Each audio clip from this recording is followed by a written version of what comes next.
Okay, this episode is about insulating your RV, motorhome, van, whatever.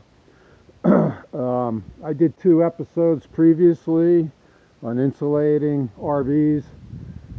This episode, I'm going into using a new product called Plasti-Dip. Okay, comes in a spray can. And basically it's not paint, it's actually flexible rubber. When you spray it on your windows, you basically going to be spraying this on your windows. It comes in different colors because my travel trailer is white. I'm using white, but it does have, there are different colors of this Plasti-Dip. It's not cheap, it's like $10 a can, but I had 2 cans. I did 6 windows all the way around. The only window I keep open that I can look out of is my front window. So this product, I just learned about it actually. It's a flexible rubber paint, won't crack or chip. So your other paints, they will crack and chip eventually. So that I liked about this product. And basically it insulates much better against heat and cold because you're preventing the UV ultraviolet radiation from entering your window. And if you're using Reflectix, which is what I went into on 2 previous episodes, you're using this Reflectix on the inside of each window. And you're going to want to use 2 layers of it, not one. One is, if you only use 1 layer, you're only at a R1 value. So you want to use 2 layers, and that goes up to R10, and you put that second layer. And if you want to make a perfect fit, like I've done here, I'm going to show you really quick. Like I say, I put this Reflectix on the inside on all my windows except the front one, which is the one I always look out of. Okay.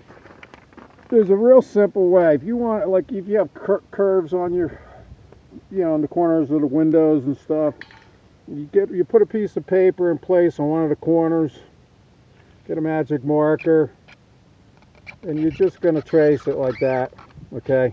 And it's moving around, so, but you got the gist, okay? That makes your corner, and then you're going to cut that, so you have basically a perfect curve like that.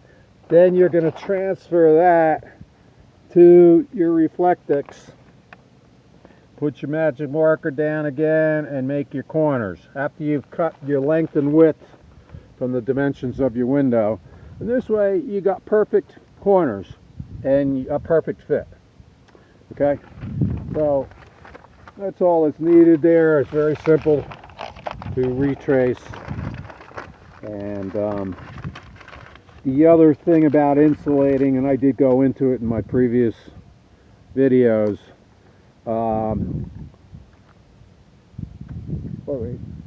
is using in your roof vents. I got 2 roof vents. You're going to be using something to stick up into it to insulate during the day for the, to keep out the heat. You're going to be keeping the Reflectix pointing up. You got your roof vents up there, but on the inside, these fit perfect. Okay, and then at night when you want to keep the heat inside, you're going to turn it around and have the Reflectix pointing down, so it reflects the heat back into your RV. Okay, and they're only about 15 bucks. You could put a pillow up in there. I've seen people do that. That's cheap enough, but these are pretty cheap. So that you want to use. I also went into air conditioner units, how you lose a lot of heat and cold. On the inside, that's a 15,000 BTU up on the roof there. Okay, on the inside, you got 4 screws where your controls are. You take that control cover off, and you're going to put something, fill in where the fan blows the hot air out, these vents here. You want to fill that up so no air is going in and out of your RV through your AC. If you're not using your AC, plug that fan hole up. Then put the cover back on. Okay, and then I have another AC I put in back here, a little 5,000 BTU. Same thing, you got air going in and out of your trailer through your AC.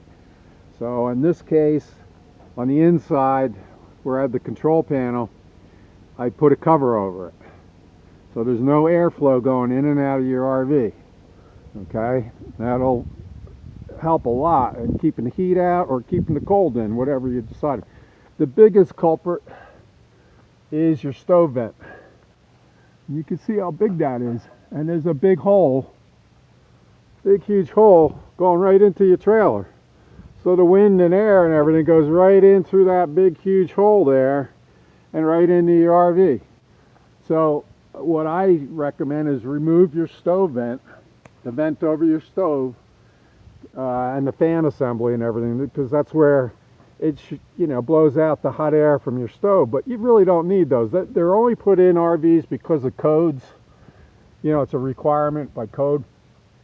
So what I did on the inside, I took the whole stove vent off, fan assembly, everything, and I plugged up that big hole.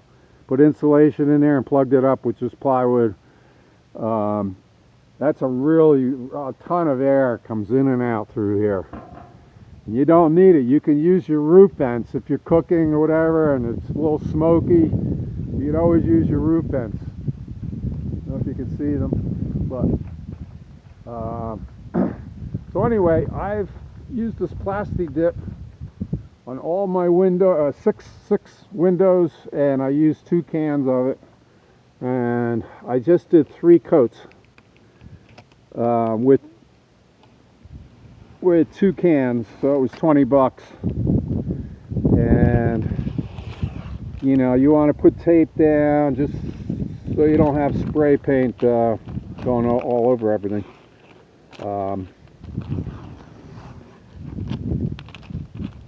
So I've been letting it, each coat you're supposed to wait 4 hours, okay, between coats.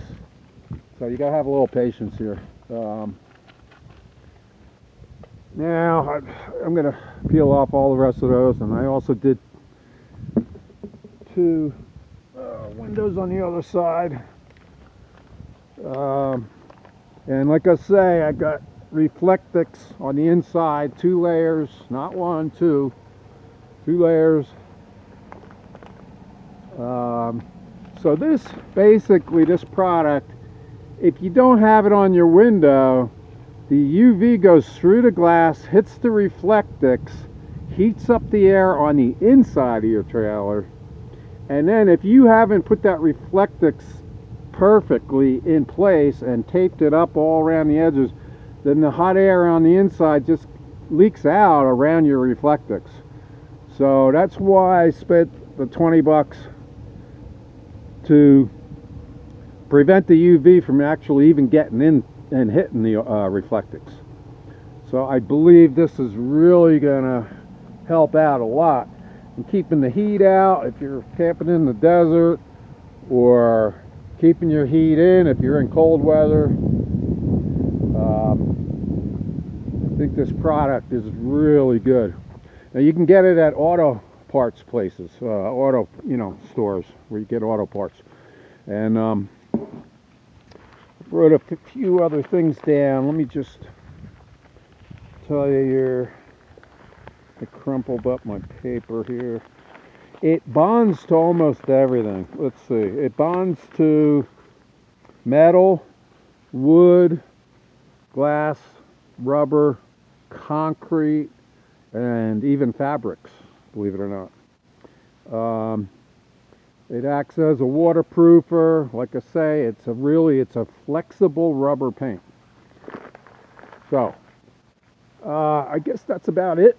If you want to see more in depth on insulating RVs, travel trailers, motorhomes, vans, or whatever, check out Eagle Eric on YouTube.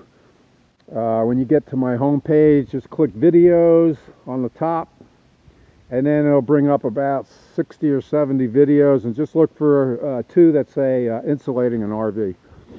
Okay, hope that helped you. This is Eagle Eric signing out.